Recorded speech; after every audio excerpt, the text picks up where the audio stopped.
ඉතින් කොහොමද මේ මාල්තේ BY YouTube channel එක. ඉතින් අද අපි ගේන්නේ ඔයාගේ PC එක ඔයාම build කරගන්න කියන වීඩියෝ series එකේ දෙවෙනි කොටස.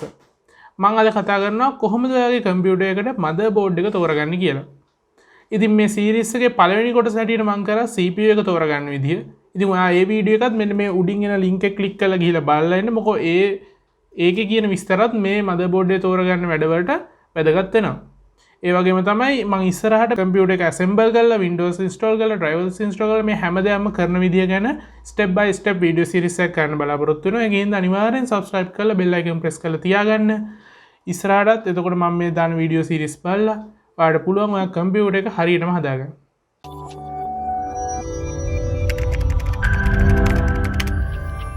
motherboard එකට තමයි ඔයාගේ කම්පියුටර් එකේ හැම component එකක්ම plug වෙන්නේ. ඒක නිසා අපි මේ motherboard එක තෝරගනිද්දී බොහොම සැලකිල්ලෙන් හොඳ රිසර්ච් එකක් කරලා ඔයාලට ගැළපෙන motherboard එක තෝරගන්න ඕනේ. ඉතින් මේ motherboard එක තෝරගනිද්දී ඔයා දැනගන්න ඕනේ කරුණු කීපයක් තියෙනවා. මම මේ කරුණු කීපය ඉස්සෙල්ලා ඔයගොල්ලන්ට පැහැදිලි කරලා දීලා ඊට පස්සේ කියන්නම් ඒ දේවල් භාවිතා කරලා ඔයාලට ගැළපෙන විදිහට motherboard එක තෝරගන්නේ කොහොමද කියලා. මුලින්ම කතා කරන්න ඕන දේ තමයි motherboard එකේ size එක. එහෙම නැත්නම් form factor එක. මේ size එක කියන්නේ අපිට motherboard වෙළඳපොලේ ලබා ගන්න පුළුවන් නිශ්චිත sizes 4කට. මනත්තන් සයිස් කීපයක් දක්වාම යනවා මේක අපිට සාමාන්‍යයෙන් ප්‍රසිද්ධ වශයෙන් බාගන්න පුළුවන් සයිස් 4ක්. ඉතින් දැන් ස්ක්‍රීන් එකේ පේනවා වගේ දිග සහ පළල අඟල් 6.7ක් වුණ RAM slot දෙකක් තියෙන PCI Express 16 එහෙම නැත්නම් අපි හැමෝම දන්නේ VGA slot එකක් තියෙන Mini-Itx කියලා බෝඩ් එකක් තියෙනවා. ඒ වගේම දිග සහ පළල අඟල් 9.6ක් වෙන RAM slot 4ක් සහ VGA slot එකක් තියෙන micro-atx කියලා බෝඩ් එකක් තියෙනවා. ඒ වගේම දිග අඟල් 12ක් පළල අඟල් 9.6ක් වෙන RAM slot 4ක් සහ VGA slot දෙකක් හෝ තුනක්. ඒක අපි තෝරගන්න බ්‍රෑන්ඩ් එක අනුව වෙනස් වෙනවා. දෙකක් හෝ තුනක් තියෙන E-ATX motherboard එක තියෙනවා. ආයේ අඟල් 12ත් අඟල් 13ත් තියෙන RAM slot 8ක් සහ VGA slot 4ක් තියෙන E-ATX කියන motherboard එකකුත් තියෙනවා. මේවලුත් ශ්‍රී ලංකාවේ අපිට ATX board සහ micro-atx ඒ වගේම mini-itx board කියනවා තමයි වැඩිපුරම දැක ගන්න හම්බෙන්නේ. මොකද E-ATX කියන motherboard ඉතාමත් මිලාදිගයි සහ ඒවා අවශ්‍ය වෙන්නේ ගොඩාක් ලොකු performance ගන්න computers වලට. ඊළඟට දැනගන්න ඕන දේ තමයි CPU socket එක.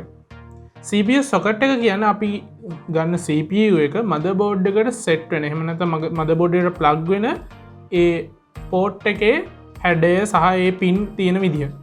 අනුව අපි සොකට් කීපයකට බෙදෙනවා. සාමාන්‍යයෙන් Intel වල නම් මේ අලුත් ජෙනරේෂන් එකකින් ජෙනරේෂන් එකට වගේ අලුත් සොකට් එකකට තමයි එන්නේ. හැබැයි AMD වල නම් මේ දක්වාම එන්නේ AM4 කියන සොකට් එක. Intel 10 ජෙනරේෂන් එක ගත්තොත් එහෙම අපිට ඒ වලේ බලා ගන්න පුළුවන් වෙන්නේ LGA 1200 කියන සොකට් එක. ඉතින් මේ විදිහට ඔයා බලන්න ඕනේ ආ තෝරගන්න processor එකේ details වලට ගිහිල්ලා ඒ details වල තියෙනවා සොකට් කියලා එතනින් බලන්න ඕනේ ඔයාගේ සොකට් එක මොකක්ද කියලා. එතකොට ඔයා තෝරගන්න processor එක අනුව ඒකට අදාළ සොකට් එක ඔයාලට බලා ගන්න පුළුවන්. තුන්වෙනි දේ තමයි මේ බොහෝ දෙනෙක්ට ගැටලු සහගත දෙයක් වෙන chipset එක.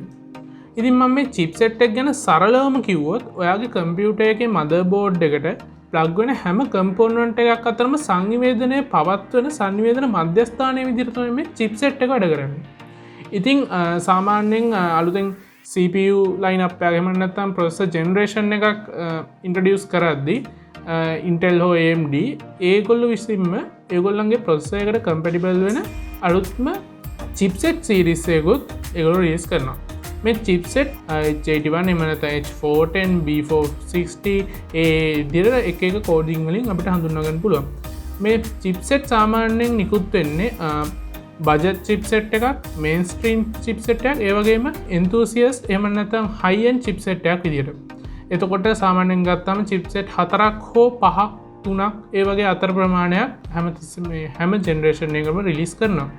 ඉතින් මේ chipset එක අනුව තමයි තීරණය වෙන්නේ ඔයාගේ motherboard එක USB ports කීයක්ද, VGA slot, RAM slot, SATA slot මේ වගේ හැම දෙයක්ම අපි motherboard එකට connect වෙන දේවල් වල ප්‍රමාණාත්මකව සහ ඒ වල තාක්ෂණය රඳා පවතින මේ chipset එක මත.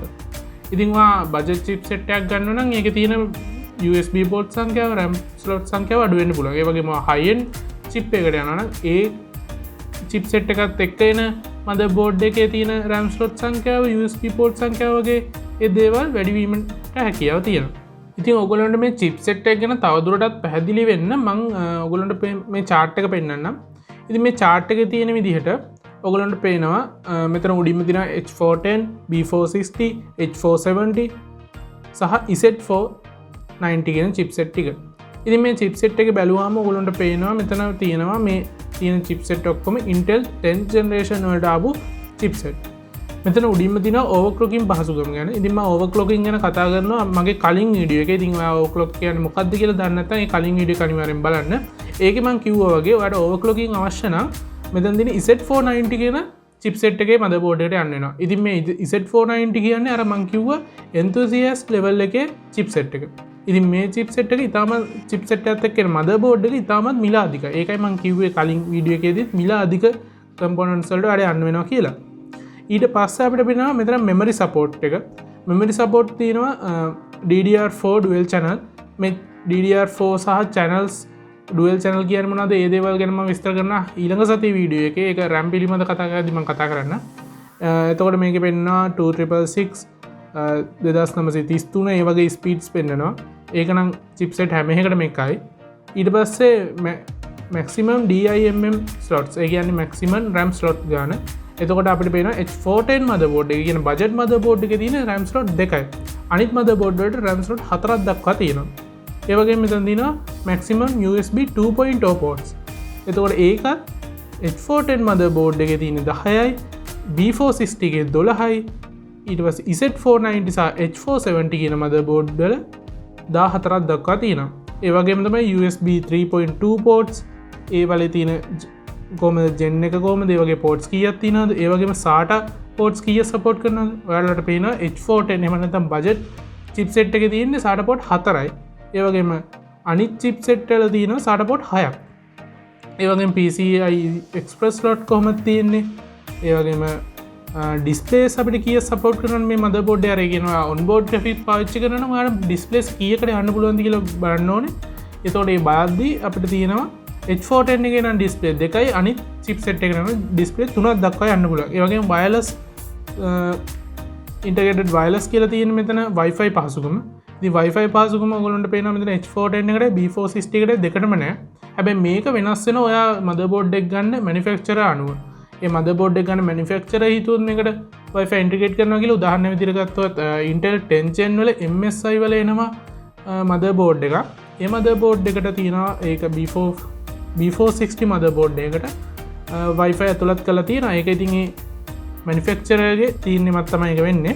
ඉතින් ඒ විදිහට ඔයගොල්ලන්ට පුළුවන් මේ chipset එක ගැන අධ්‍යයනය කරලා ඔයාගේ computer එකට කොහොමද ඔයාලට අවශ්‍ය වෙන components plug කරගන්න නැති වෙනවද? මේ දේවල් ඔයාලට හිතා ගන්න පුළුවන් මේ chipset එක ගැන අවධානය යොමු කරන්න. ඉතින් මේ විදිහට chipset එකත් ඒ වගේම motherboard size එකත් අතර හැමතිස්සෙම වගේ සම්බන්ධතාවයක් තියෙනවා. ඒ කියන්නේ ඔයා budget chipset එක කියන්නේ H410 වගේ chipset එකකට යනවා නම් ඔයාලට කොයි වෙලේකත් ATX motherboard එකක් එන්නේ නැහැ.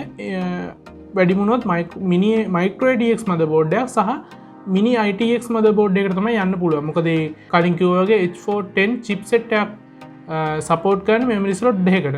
ඒකින් හින්දා memory slot දෙකක් පාවිච්චි වෙන්නේ Mini-Itx කියන motherboard එකේ. ඉතින් ඒ වගේ motherboard සහ chipset එක අතර සම්බන්ධතාවයක් අපිට බලා ගන්න පුළුවන් මේ motherboard වල. මේ විදිහට motherboard නිෂ්පාදනය කරන ආයතන ලෝකේ ගොඩාක් තියෙනවා. ඉතින් මම ශ්‍රී ලංකාවේ ප්‍රසිද්ධ ආයතන විදිහට සැලකුවොත් අපිට MSI, Gigabyte, Asus වගේ ආයතන අපිට නම් කරන්න පුළුවන්. මේ ආයතන හැම එකකින්ම මේ හැම chipset එකකටම අදාළ හැම form factor එකකටම අදාළ motherboards කීපයක් හැම generation එකකටම වගේ නිකුත් කරනවා. ඉතින් ඔයාගේ motherboard එක තෝරගන්න ඉතින් ඉස්සෙල්ලම බලන්න ඕනේ ඔයා තෝරගත්ත processor එකට ගැලපෙන socket එක මොකක්ද? ඒ වගේම processor එකේ generation එක මොකක්ද? ඊට පස්සේ ඔයා බලන්න ඕනේ මේ socket එකට සහ generation එකට ගැලපෙන විදිහට නිකුත් වුණ chipset මොනවද කියලා.